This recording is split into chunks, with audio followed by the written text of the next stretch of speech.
나의 때가 아니라 누구의 때? 하나님의 때. 내 열정이 아니라, 그래서 내가 원하는 어떤 때가 아니라 하나님이 원하시는 방법으로, 하나님이 원하는 그 때에 내가 움직이겠다고 하는 그 하나님의 때를 기다리는 그 기다림의 훈련을 하셨다는 것입니다. 자, 세 번째 훈련은 믿음의 훈련이죠. 믿음의 훈련입니다. 여러분, 우리의 싸움은 영적 전쟁입니다. 혈과 육에 대한 싸움이 아니라 하늘에 있는 악한 영들에 대한 싸움입니다. 이 싸움에서 우리가 이기기 위해서는 믿음이 필요합니다. 믿음이 없이는 기쁘시게 못하나니 하나님께 나아가는 자는 반드시 그가 계신 것과 그가 또한 자기를 찾는 자들에게 상 주시는 이심을 믿어야 할지니라. 믿음의 훈련. 그 믿음의 그것을 감당하기 위해서는 이 엘리야가 아직 믿음이 좀 부족했던 것 같아요. 그래서 하나님이 나중에 그 갈멜 사는 전투에 앞서서 이 믿음의 훈련들을 하시기 위해서 그리시네가로 보내신 것입니다. 자, 이제 이 모든 훈련 다 마쳤습니다. 그리시네가의 훈련이 마쳤습니다. 7절에 보니까 그리시네가가 말랐다라고 하는 표현이 적혀 있습니다. 이것은 1차 훈련이 끝났다는 것을 말합니다. 이제 엘리야의 입장에서 봤을 때는 하나님이 말씀하신 고독의 훈련도 이겨냈고 기다림 훈련도 이겨냈고 믿음의 훈련도 이겨냈기 때문에 이제는 아합과 한번 대차게 한번 싸워볼 수 있겠다, 이런 마음이 들었을 것 같습니다. 이제 하나님의 때가 되었구나, 하나님이 나를 이제 아합에게로 보내시지 않겠는가 라고 하는 마음들을 가졌을 것입니다. 그런데 우리의 생각과 하나님의 생각은 다르다는 것입니다. 나는 끝난 줄 알았는데, 나는 이제 할 수 있을 줄 알았는데 하나님은 아니다, 아직 조금 더 기다려라, 아니다, 아직도 너는 부족한 부분들이 있다. 그래서 하나님이 또 다른 새로운 훈련의 장소로 보내고 있다는 것입니다. 그게 9절인데요 우리 9절 같이 읽어보겠습니다. 시작. 너는 일어나 시돈에 속한 사르밧으로 가서 거기 머물라. 내가 그곳 과부에게 명령하여 내게 음식을 주게 하였느니라. 여러분, 첫 번째 훈련이 끝나고 난 다음에 두 번째 훈련이 그에게 기다려지게 되었는데, 두 번째 훈련 받으려면 받지요. 그런데 엘리야에게서 깜짝 놀란 것은 뭐냐면, 하필이면 왜 사르밧입니까? 라고 하는 겁니다. 하필이면 왜 사르밧입니까? 여러분, 오늘 9절에 보니까 사르밧이 어디에 속한 지역이라고 했습니까? 시돈에 속한 지역이라고 했습니다. 시돈이 어떤 곳이죠? 자기 나라 북왕국 이스라엘을 괴롭혔던 그 원흉인 이세벨 왕비의 고향입니다. 시돈, 그 이세벨은 시돈 왕 엣바알의 딸입니다. 그래서 시돈 왕은 바알을 숭배하는 사람입니다. 바알의 제사장입니다. 그것을 그대로 받아들여서 이스라엘, 북왕국 이스라엘의 그 바알 신앙을 데리고 왔던 그 장본인이 이세벨입니다. 그런데 그 이세벨의 본고장으로 가라고 말씀하고 있는 겁니다. 적진의 한가운데로 지금 들어가라고 얘기하고 있는 겁니다. 이해할 수 없죠. 훈련을 기왕이면 훈련 받으려고 그러면 동계훈련, 제주도 동계훈련, 하와이 동계훈련, 이런 데 보내면 좋겠는데, 그게 아니라 시베리아로 보내는 겁니다. 남극, 북극으로 보내는 겁니다. 거기서 훈련 받으라는 겁니다. 이런 게 어디 있습니까? 여러분, 더군다나 그리시네가에서 사르밧까지의 그 거리는요 100마일입니다. 우리 식으로 킬로미터로 환산하게 되면 160km. 제가 내비를 찍어보니까 어디쯤 될까? 안동까지가 직선거리로 170km입니다. 부산에서 우리 이 교회에서 안동까지가 직선거리로 170km. 그러면 김천은 몇 킬로? 141km 딱 찍히더라고요. 그러니까 160km면은요 이게 작은 거리가 아닙니다. 엄청나게 먼 거리예요. 그런데 이스라엘에 자동차가 있었습니까? 비행기가 있었습니까? 뭐가 있었습니까? 낙타, 당나귀 정도 있었죠. 근데 그거 탈 수 있습니까? 곳곳에 이 엘리야를 잡아 죽이기 위해서 그렇게 방을 써붙이고 그렇게 했던 아합의 군사들이 포진되어 있는데 나 잡아가라 이렇게 해서 낙타 타고 막 가고 있다면 그거 잡혀 죽지 않겠습니까? 탈 수가 없습니다. 밤에 갈 수 있습니까? 밤에는 우리나라는 뭐 밤에 뭐 가도 전혀 문제가 없습니다만 이스라엘 이때 당시는 밤에 가면은 얼어 죽습니다. 뿐 아니라 곳곳에 승랑이, 늑대, 들짐승들이 우글우글거리고 곳곳에 도적대들이 우글우글거립니다. 죽겠다는 거지요. 갈 수가 없습니다. 서쪽으로 가게 되면 사마리아 성을 통과해 가야 됩니다. 아합 왕궁이 있습니다. 북쪽으로 껴가지고 올라가게 되면 여러분 직선으로 바로 올라가게 되면 거기는 뭐 암몬이라든가 또 시리아 땅 이런 땅들을 거쳐서 지나가고 산악지대를 지나가야 됐습니다. 갈 수가 없는 그런 곳입니다. 그러면 요단강 기슭으로 이렇게 갈 수 있습니다. 그런데 거기 간다고 해서 제대로 갈 수 있느냐? 거기는 국경지대이기 때문에 거기에 수많은 이스라엘의 군사들이 포진되어 있습니다. 죽겠다는 얘기죠. 갈 수가 없습니다. 그러니까 시돈 땅 사르밧으로 가라는 명령도 굉장히 이해하기 어려운 명령이고요. 가는 과정도 갈 수가 없는 일반 다른 사람들이면 모르겠지만 이 엘리야의 입장에서는 갈 수가 없는 그런 거리였습니다. 그런데 하나님이 가라고 말씀합니다. 그런데 참 놀라운 것은 그 하나님의 명령 앞에서 엘리야의 태도입니다. 어떻게 하고 있느냐? 성경에는 토시 하나 달지 않고 있습니다. 불평 하나 하지 않고 있습니다. 이스라엘 백성들이 가나안에서 애굽에서 가나안 땅으로 쭉 가는 동안에 수많은 시간들을 보낼 때에 얼마나 많이 불평 불만을 냈습니까? 그런데 엘리야는 단 한 번도 토시를 달지 않습니다. 그대로 말씀에 100% 순종을 하고 있습니다. 10절에 보십시오. 그가 일어나 사르밧으로 갔다라고 표현하고 있죠. 다른 말씀이 없습니다. 그저 순종만 있을 뿐입니다. 여러분, 하나님의 사람들, 위대한 하나님의 성경에 기록되어 있는 많은 사람들, 아니 성경에 기록되어 있을 뿐 아니라 우리의 삶 가운데서도 하나님의 복을 받는 사람들을 가만 보게 되면 다 어떤 사람들이냐? 공통점이 있습니다. 순종의 사람들이었다는 겁니다. 하나님의 말씀이 가라 하면 가고 멈추라 하면 멈추고 하나님의 뜻대로 살겠다라고 생각하는 그런 사람들이 복받은 사람들이었다는 것입니다. 사드락, 메삭, 아벳노고가 있죠. 다니엘이 있습니다. 그 사람들은 어떻습니까? 우상에게 절하면 살려주겠다고 했는데 절하는 것이 하나님께 범죄하는 것이기 때문에 나는 죽을지언정 나는 결코 절하지 않겠다. 그리고 그것 때문에 풀무불에 던져지게 됩니다. 하나님이 그 풀무불을 통과함을 통하여서 그 사드락, 메삭, 아벳느고를 위대한 하나님의 사람들로 세워가시죠. 기도하지 말라고 하는 그 왕의 명령을 어기고 다니엘은 동쪽 문을 열어놓고 이 예루살렘을 향하여서 하나님께 3번 기도합니다. 그게 들켜서 결국은 어떻게 됩니까? 사자밥이 될 뻔했습니다. 사자굴에 던져졌지만 하나님이 그 시련을 통하여서 그를 견고한 하나님의 사람으로 세워가시죠. 사랑하는 여러분, 하나님께서 우리 삶 가운데에서 하나님의 말씀에 순종함으로 나갈 때 하나님께서 그 순종하는 백성들을 통해서 일을 행하시는 줄 믿으시기 바랍니다. 여러분, 산등성이에다가 배를 만들려고 하면 그것도 비가 한 번도 내려진 적이 없는 그런 시대 속에서 나중에 홍수가 날 것이다라고 얘기하면서 배를 만들려고 하면 만들 수 있겠습니까?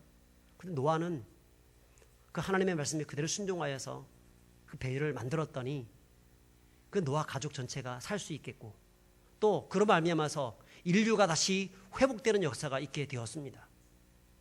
아브라함은 갈 바를 알지 못하고 나가라는 그런 명령 앞에서 그 말씀에 그대로 순종했더니 믿음의 조상이 될 수 있었습니다.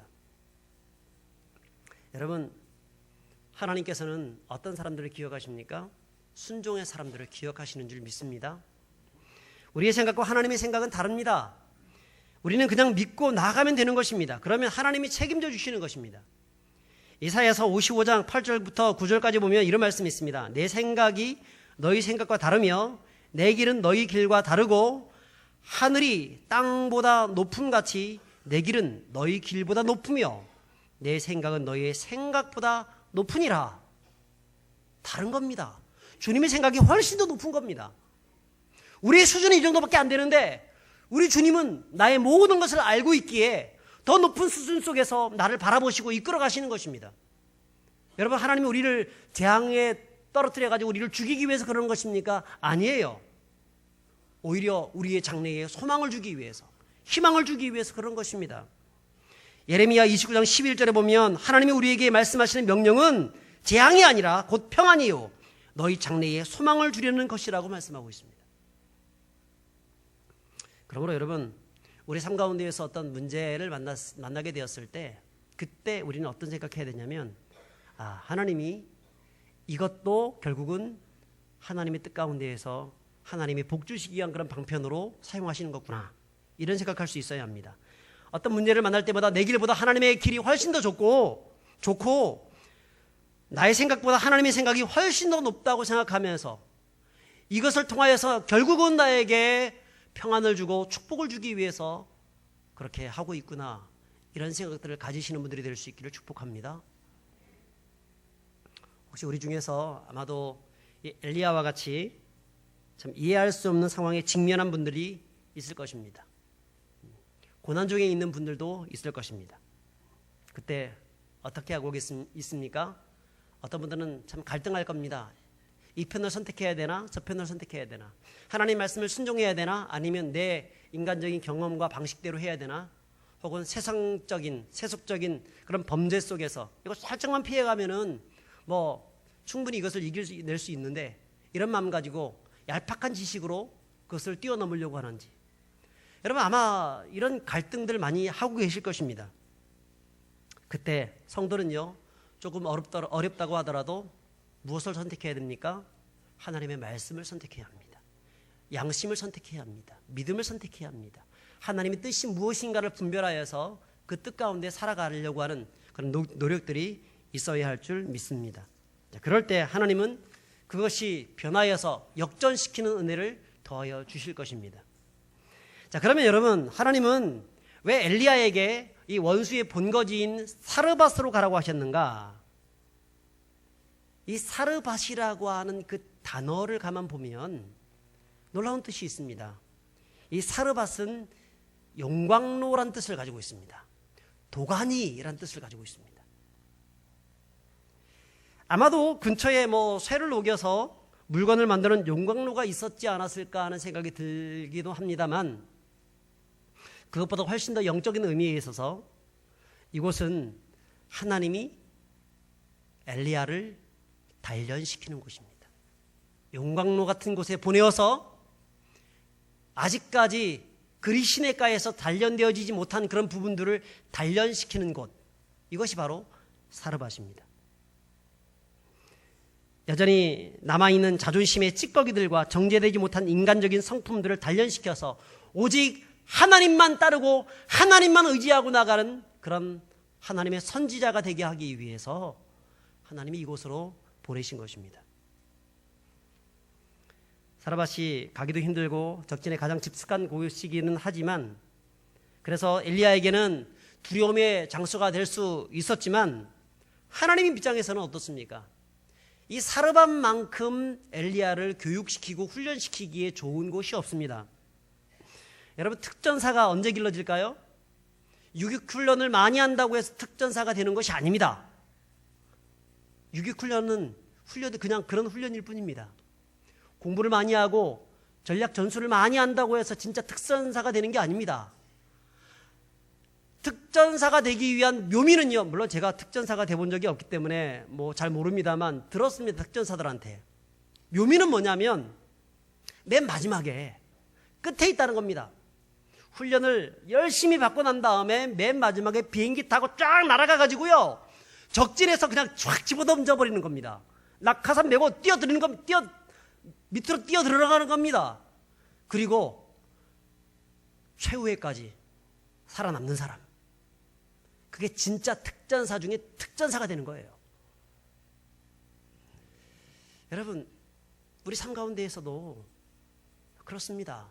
하나님이 우리를 어떤 사람이 되기를 원하냐면 영적인 특전사가 되기를 원하는 겁니다. 영적인 특전사. 그래서 어디가 필요하냐면 현장이 필요한 겁니다. 현장. 이곳에서 우리가 같이 예배를 드리고 하나님 말씀을 배우고 훈련 받을 수 있습니다. 근데 더 중요한 현장은요, 어디 있습니까? 우리 가정입니다. 우리 직장입니다. 친구들과의 그런 관계 속에서 이루어집니다. 세상에서 이루어지는 것입니다. 그쪽에서 우리는 믿음으로 한번 싸워볼 때에 그때 비로소 우리는 진짜 영적 특전사들이 될 수 있는 것입니다. 항상 이 훈련은 실전을 위해서 훈련이 필요한 거예요. 저도 유격훈련을 2번 받아봤는데 유격훈련 끝나고 나면 꼭 실시되는 그 훈련들이 있어요. 어떤 훈련이냐면 보통 이 한미 합동훈련, 팀스피리트 훈련 같은 거 있죠. 그런 거 한다든가 아니면 뭐 군단에서 하는 군단 기동훈련을 한다든가 뭐 사단 훈련이라든가 연대 RCT, 대대 ATT, 중대 ATT 이런 크고 작은 훈련들이 있어요. 이것은 뭐냐면 맨 처음에 유격훈련을 받고 난 다음에 이것들을 치르게 됩니다. 치르게 돼요. 그러면 유격훈련 받기 전에 내가 치르는 것보다 유격훈련 받고 난 다음에 치르게 되면 훨씬 더 이거 수월하게 치를 수 있습니다. 그때가 되면 대항군이 뜹니다. 그리고 우리가 속해 있는 그 중대에 혹은 대대의 무기고를 점령하기 위해서 막 와서 막 붙여요. 그거 딱 붙이면 그거 점령된 거거든요. 붙이지 못하도록 앞에 딱 총 들고 서가지고 매복하고 각계 전투하고 막 그렇게 한다는 겁니다. 그게 바로 실전 훈련이에요. 실전 훈련. 그때 진짜 군인이 되는 겁니다. 여러분, 하나님이 이 엘리야를 진짜 군인다운 군인, 하나님 나라의 특전사로 세우기 위해서 바로 그곳으로 사르밧으로 용광로 속으로 집어넣으신 겁니다. 여러분, 하나님이 우리의 삶 가운데에서 용광로를 속으로 집어넣으실 때가 있습니다. 그래서 너무너무 고통스럽고 뜨겁고 왜 나에게만 이런 고통을 당하는 것일까? 다른 사람들은 다 잘 나가는 것처럼 보이는데 왜 나만 이런 고통을 당하는 것일까? 그래서 절망합니다. 하지만 여러분, 그것은 우리를 완전히 무너뜨리기 위해서, 완전히 망하게 하기 위해서 그런 것이 아니라 나를 뭐로 만들기 위해서? 특전사로 만들기 위해서. 그러므로 일어서십시오. 오직 주님만을 바라보고 일어서시는 분들이 될 수 있기를 바랍니다. 찬양 중에서 그런 찬양이 있죠. 왜 나만 겪는 고난이냐고 불평하지 마세요. 고난의 뒤편에 있는 주님이 주실 축복 미리 보면서 감사하세요. 여러분, 고난의 뒤편에 있는 주님이 주실 축복 어떻게 보라고요? 미리 보면서 믿음으로 보는 겁니다. 믿음으로. 그래서 순종할 수 있는 겁니다. 너무 견디기 힘든 지금 이 순간에도 주님이 일하고 계시잖아요. 남들은 지쳐 있을지라도 그 다음 뭐라고 합니까? 일어나라는 겁니다. 일어나라. 인내로서, 믿음으로써, 오직 주님을 바라보면서 순종함으로써 일어나라는 것입니다. 그러면 하나님이 예비해 놓으신 축복이 우리들 안에 있게 되는 것입니다.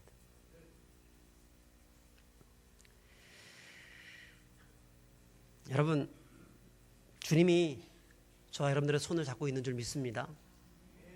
주님은 항상 우리와 함께 하시는 분입니다. 임마누엘이십니다. 결코 손을 놓은 적이 없으십니다.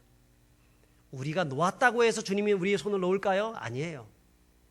히브리서 13장 5절에는 내가 결코 너를 버리지 아니하고 너를 떠나지 아니하라고 말씀합니다. 마치 이런 것과 같습니다. 내가 주님의 손을 잡았죠? 주님이 내 손을 잡아주십니다. 잡아주세요. 내 인생 가운데 여러 가지 고난과 어려움과 영광로와 같은 그런 문제가 있을 때 주님 어디 있습니까? 그래서 손을 딱 놓을 수 있어요. 하지만 주님의 손은 내 손을 놓지 않아요. 나를 끝까지 붙잡고 내가 너를 사랑한다고 내 손을 붙잡고 이끌어 가시는 것입니다.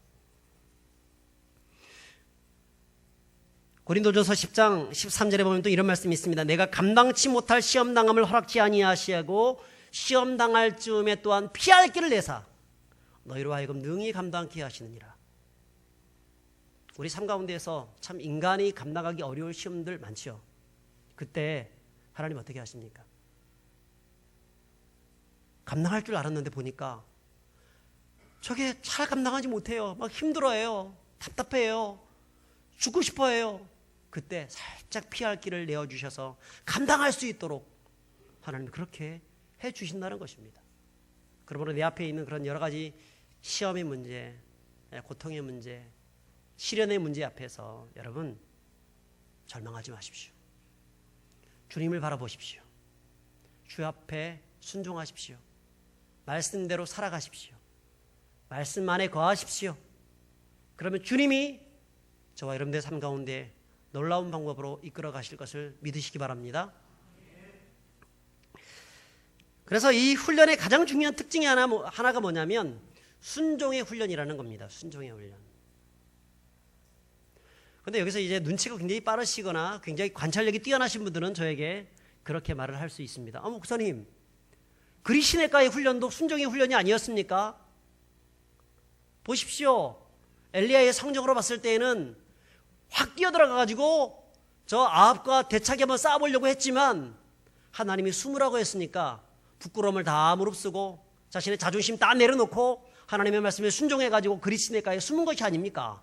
그러므로 그것도 순종의 훈련이고 지금 이것도 순종의 훈련이라니요. 좀 다른 훈련을 시켜주셔야죠. 이렇게 말하실 분들이 있습니다만 여러분, 훈련은요 반복되는 것입니다. 훈련은 반복돼요. 한 번 훈련 받았다고 해서 그 훈련 그것으로 끝나는 겁니까? 아니에요.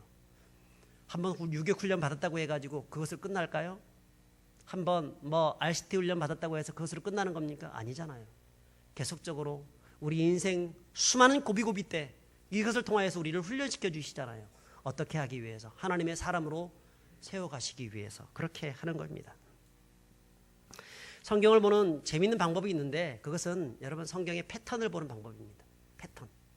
앞에 사건과 뒤에 사건이 있을 때 그게 서로 맞물려져 있을 때 이것을 어떤 눈으로 바라볼 것이냐.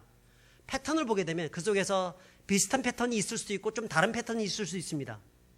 여러분 이 성경에 보게 되면 굉장히 비슷한 패턴들이 나오게 됩니다. 우리가 8절과 9절을 읽었는데요. 제가 한번 8절과 9절을 한번 읽어보겠습니다. 자, 한번 비교해 보시면 좋겠어요. 8절과 9절과 2, 3, 4절 비교해 봤으면 좋겠습니다. 제가 먼저 읽겠습니다. 여호와의 말씀이 엘리야에게 임하여 이르시되 너는 일어나 시돈에 속한 사르밧으로 가서 거기 머물라. 내가 그곳 과부에게 명령하여 내게 음식을 주게 하였느니라. 이렇게 말씀하죠. 자, 2절, 3절, 4절 한번 읽어보겠습니다. 시작. 여호와의 말씀이 엘리야에게 임하여 이르시되 너는 여기서 떠나 동쪽으로 가서 요단 앞 그리 시내가에 숨고 그 시냇물을 마시라. 내가 까마귀들에게 명령하여 거기서 너를 먹이게 하리라. 아멘. 패턴이 다를까요? 같을까요? 같죠? 비슷하죠? 장소가 그리 시내가에서 사르밧으로 바뀌고 방법이 까마귀에서 사르밧 과부로 바뀐 것뿐이지 1차 훈련이나 2차 훈련이나 사실은 같은 훈련이라는 거. 똑같은 훈련이라는 것입니다. 물론 1차 훈련에 비해서 2차 훈련이 용광로로 집어넣은 거기 때문에 훨씬 더 강력한 훈련이고 이것은 제가 시간이 많이 가기 때문에 오늘 다 말씀을 하진 않겠습니다. 오늘 아주 하이라이트가 다음 주에 있습니다. 하이라이트가 이 사르밧 훈련의 하이라이트는 다음 주에 있는데, 근데 정말 중요한 것은 이 순종의 훈련에 대한 부분들인데요. 이것은 1차 훈련과 2차 훈련은 같은 패턴 속에서 이루어졌고요. 이것은 반복적으로 하나님이 이루어주고 있다는 것입니다. 이것을 분명하게 기억하십시오. 조금 더 강력한 훈련을 받았을 뿐이지, 사르밧에서 받았을 뿐이지 사실은 비슷한 것들입니다. 여러분, 우리가 지금 당하고 있는 그 모든 시험거리들 있지요. 지금 여러분들이 당하고 있는 고민과 아픔과 어려움들이 있지 않습니까? 그런 것들은 가만 생각해 보면 전부 다 과거에 받았던 것들입니다. 내가 다 경험해 봤던 것이고, 우리가 신앙생활을 10년, 20년, 30년을 해봤으면은요, 다 믿음으로 싸워서 이겨냈던 것들입니다. 물론 그 중에는 쓰러지고, 세속적인 방법으로 하다가 넘어지고, 엉뚱한 것 하다가 결국은 하나님 천부의 의지 없어서 손들고 옵니다. 회개하면서 나갔던 부분들도 있긴 있지만, 실제로 내가 다 경험해 봤던 거예요. 여러분, 과거를 한번 돌이켜 보십시오. 내가 옛날에 그런 일이 있었지, 옛날에 저런 일이 있었지, 이런 것들 다 경험해 왔던 것들입니다. 지금 내가 당하는 것도 옛날에 경험해 봤던 장소가 달려졌고 어떤 사람이 바뀌어졌지 비슷한 것들이에요. 그러면 이길 수 있습니까? 없습니까? 이길 수 있습니다. 근데 왜 이런 것들을 주실까요? 똑같은 패턴의 어떤 그런 시험거리, 시련들을 주실까요? 그것은요, 그때는 이겼었는데 지금은 편안한 분위기와 편안한 삶에 이끌려서 잊어버린 겁니다. 우리가 얼마나 까먹기를 좋아합니까? 까마귀 고기를 너무나 좋아해서 너무나 잘 먹습니다. 그거를 자꾸 까먹어요. 그래서 하나님이 또 시련을 주셔서 까먹지 말라고, 이길 수 있다고. 우리 안에 뭐가 있는 줄 아십니까? 이미 과거에 그런 문제들과 싸워서 이겨냈기 때문에 내 안에 이미 싸움에 대한 잠재력이 있습니다. 이길 수 있는 힘이 있습니다. 능력이 길러져 있습니다. 근데 나는 그게 없다고 생각을 해요. 나는 그게 더 이상 나에게는 존재하지 않는다고 생각합니다. 그래서 문제가 왔을 때 이게 더 큰 문제라고 생각하면 질이 겁먹고 자꾸 숨으려고 하는 것입니다. 그렇지만 여러분, 하나님은 이미 우리들 안에 이길 수 있는 힘이 있다는 사실을 일깨워주고 있는 것입니다. 그리고 무엇 해야 됩니까? 말씀으로 싸워서 이겨야 합니다. 그러면 이길 수 있습니다. 주님이 도와주십니다. 주님이 함께해 주시는 것입니다. 그때부터 진짜 위대한 기적들이 나타나게 되는 것입니다. 예전에 지난 시간에 제가 물질에 대한 이야기를 하면서 저의 개인적인 이야기를 좀 했었습니다. 그때 카드를 괜히 빌려줬다가 그것 때문에 굉장히 고난을 많이 당했었습니다. 하나님의 은혜로 기적적으로 그것이 회복이 되어지고 이겨낼 수 있었습니다. 그래서 제 안에는 약간의 그런 교만함들이 있었던 것 같아요. 물질의 문제는 나는 이길 수 있어. 하나님이 나를 그렇게 훈련시켜 주신 거야. 그래서 조금 물질에 어떤 손해본다든가 이런 거 하게 되면 기꺼이 그 물질을 포기해버립니다. 하나님을 위해서 기꺼이 포기해버립니다. 그런데 언젠가 내가 굉장히 물질에 매여 있다는 생각이 들 때가 있었습니다. 내가 충분히 물질의 훈련을 받았다고 생각을 하고 있는데 하나님이 저에게 또 한 번의 물질의 훈련을 주시더라는 것입니다. 전에 섬기던 교회, 그 이전에 섬기던 교회가 경기도에 있었는데 그 교회에서 담임 목사님이 교회를 사임하게 되는 일들이 있었습니다. 그 이유가 뭐냐면 목사님이 한쪽 폐가 없으셨고 또 한쪽 폐까지는 병이 들어가지고 굉장히 설교를 하실 때마다 계속 가래를 뱉고 참 힘드셨어요. 그러니까 본인도 힘들었고 듣는 성도들도 힘이 들었고 그게 한 1, 2년 정도 이렇게 지나다 보니까 자꾸 불평불만들이 자꾸 성도들 안에서 나오는 겁니다. 결국은 그 문제 때문에 그 목사님이 사임하게 되었습니다. 본인은 더 하고 싶은데 몸은 조금씩 좋아지고 있는 상황이었는데 자꾸 불평하는 말들이 나오기 시작하니까 결국은 목사님이 건강 문제 때문에 어쩔 수 없이 사임할 수밖에 없는 그런 상황이었습니다. 그때 목사님 굉장히 억울하게 사임 당해야 했습니다. 제가 그 상황들을 이렇게 쭉 보면서 목사님 참 억울하시겠다, 참 힘드시겠다. 그래서 목사님 편에 좀 들어서 목사님을 좀 위로해드리고 그렇게 하다가 결국은 참 목사님이 사임하는 모습들을 보면서 야, 교회가 정말 이러면 안 된다 이런 생각이 좀 들었었는데 결국은 저도 목사님 사임하고 난 이후에 한 달 만에 사직서를 제출하고 나와버렸습니다. 주변에서는 많이 말렸죠. 근데 저는 뭐 그분들하고 도저히 같이 사역을 할 수가 없겠더라고요. 그리고 오히려 이제 목사님이 나중에 개척을 하게 되면 이제 나중에 좀 그것을 돕는 일들이 있었었는데 그 전에 제가 그 제주도에 사임을 할 때 제주도에 DTS 훈련이 있었습니다. 그 DTS 훈련을 제가 받기 위해서 먼저 이제 그 지원서를 내고 기다리고 있는 그런 입장이 있었습니다. 교회에서는 처음에 제가 그 교회에 부임하게 되었을 때 그 교회에서는 저한테 약속한 것이 있었습니다. 목사님 우리 교회 와 주십시오. 목사님이 제주도에 DTS 훈련과 개척하고자 하는 거 우리가 충분히 알고 있습니다. 목사님 철저히 교회에서 지원해드리겠습니다. 라고 약속을 받고 그 교회에 갔었기 때문에 제가 그 교회에서 열심히 충성을 다해서 일을 하다가 그런 일들이 있었고 결국은 제가 나올 때쯤 그 교회에서 그러면 약속을 지키겠습니다 해서 DTS 훈련을 갈 수 있는 비용 2천만 원을 대주겠다고 했었습니다.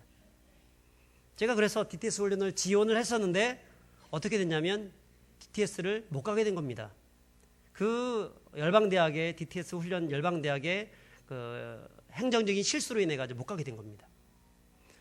못 가게 되면서 나오긴 나왔는데 아무것도 없이 빈털터리로 나오게 된 겁니다. 여러분 교육자가 뭐 집이 있습니까? 뭐 자동차가 있습니까? 아무것도 없잖아요. 나오게 되니까 어떻게 하겠어요? 이제 DTS도 못 가고. 그래서 제 가족들이 조금 도와준 거 가지고 오피스텔 8평짜리 오피스텔 조그만한 거에 빌려가지고 300에 30짜리 오피스텔에 들어가가지고 거기서 지내게 됐어요. 짐들 전부 다 막 그냥 그 천장까지 막 다 쌓아 올리니까 더 이상 이제 사람 누울 자리가 없더라고요. 누울 자리가. 그래서 요 강대상 요 정도만한 그런 자리가 있길래 두 딸하고 저희 아내가 거기서 자고 나는 뭐 들어가는 입구에서 입구 화장실 있고 또 그 부엌이 이렇게 붙어 있는 그 길이 있잖아요. 거기서 잠을 자야 되는 7개월을 그렇게 버텼어요, 제가. 자, 그러면서 하나님 왜 저한테 이렇게 어려움과 고난을 주십니까?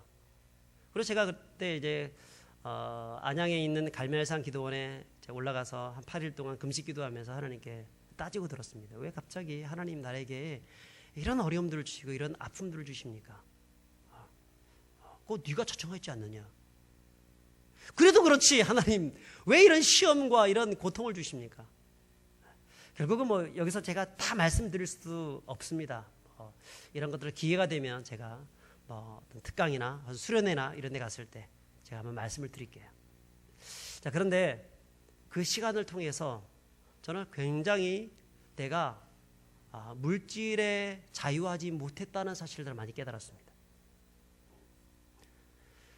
그때 한 달 정도는 어떻게 버틸 수가 있었는데 2달, 석 달 지나면서 정말 버티기가 힘들더라고요. 돈이 없으니까 결국은 아예 유치원을 보내고 있는데 유치원 못 보내잖아요. 못 보내야 되고 또 자동차가 없으니까 뭐 아이들 학교까지 보내야 되기도 힘들고 또 여러 가지 그런 복합적인 문제들이 계속해서 닥치게 되더라고요. 다행히 제 사임하셨다는 그런 담임 목사님이 이제 개척을 하셨는데 그분이 좀 재정이 좀 많으신 분이었던 것 같아요. 그래서 그분을 돕기 위해서 제가 그 교회 가서 몇 달 동안 사역을 쭉 해 나가는 동안에 그분이 50만 원씩 저한테 도와주셨어요. 50만 원씩 고맙다고 하면서 50만 원씩 도와주시고 그리고 이제 그런 새로운 사역지, 나중에 김포전원교회로 가기 전까지 굉장히 어려운 시간들, 한 7개월 정도를 그렇게 보내게 되었었는데, 정말 놀라운 것은 제가 아까 그 교회에서 2천만 원을 저한테 지원해 주기로 약속했다고 얘기했었죠. 그런데 그게 없어졌다고 그랬잖아요. 7개월 동안에 사는 동안에 나중에 계산을 해보니까 하나님이 정확하게 2천만 원 채워주시더라고요. 정말 놀라웠습니다. DTS 훈련이, 제주도에서 받는 훈련이 6개월 훈련이거든요. 그리고 한 7개월 정도를 있다가 있다가 나중에 거기 개척해야 되겠다, 한 달 정도 준비하고 개척해야 되겠다는 마음을 가졌었는데, 근데 7개월 동안 받을 수 있는 그 지원비가 2천만 원이었습니다. 근데 그것이 사라지고 난 상황이었는데, 하나님이 저의 삶 가운데에서 그렇게 훈련시키고 물질 훈련을 막 시키고 난 다음에 채워주셨던 그 금액이 2천만 원이셨어요. 그래서 굉장히 놀랐습니다. 그게 언제적으로 다시 오버랩되었냐면, 옛날에 그 카드비 때문에 억울하게 내가 당하다가 하나님이 극적으로 하나하나 채워주셔서 결국 760만 원 정확하게 채워주셨던 그것이 오버랩되면서, 아, 과연 하나님은 한 번도 실수하는 분이 아니구나 하는 생각들을 했었습니다. 당신의 사랑하는 백성들을 먹이시고 입히시고 이끌어 가시는 분이시구나. 여러분, 우리의 삶 가운데에서 여러 가지 고난당하는 그런 패턴들이요, 조금 패턴이 다를 뿐입니다. 조금 바뀔 뿐입니다. 방법이 다르고 장소가 다를 뿐입니다. 사람이 달라질 뿐입니다. 근데 다 똑같아요. 똑같아요. 그래서 이길 수 있습니다. 과거에 나를 도와주셨던 그 하나님이라고 하면 지금도 하나님 나를 도와주실 수 있고, 2000년 전에 성경에 기록되어 있는 이 말씀이 사실이라고 하면 그 말씀이 지금도 이루어질 수가 있고, 똑같다는 겁니다. 우리는 뭐만 하면 돼요?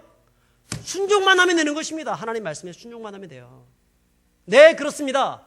주님이 그렇게 하신다고 하면 내 주의 말씀, 여기서 죽을지언정 내 주의 말씀을 듣다가 내가 죽겠습니다, 이런 마음 가지고 나가면 죽는 게 아니고요, 살 길입니다. 그게 살아나는 길이에요.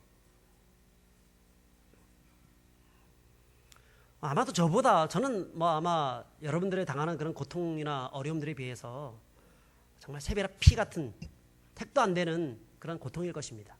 저보다 훨씬 더 어려움과 고통을 당하시는 분들이 많이 있는 걸로 알고 있습니다. 상담을 하다 보면, 여러분과 같이 대화를 하다 보면 참 나는 부끄럽다 이렇게 얘기할 정도로 고난을 많이 받으신 분들이 있더라고요. 그런데 그것조차도 패턴이 똑같은 겁니다.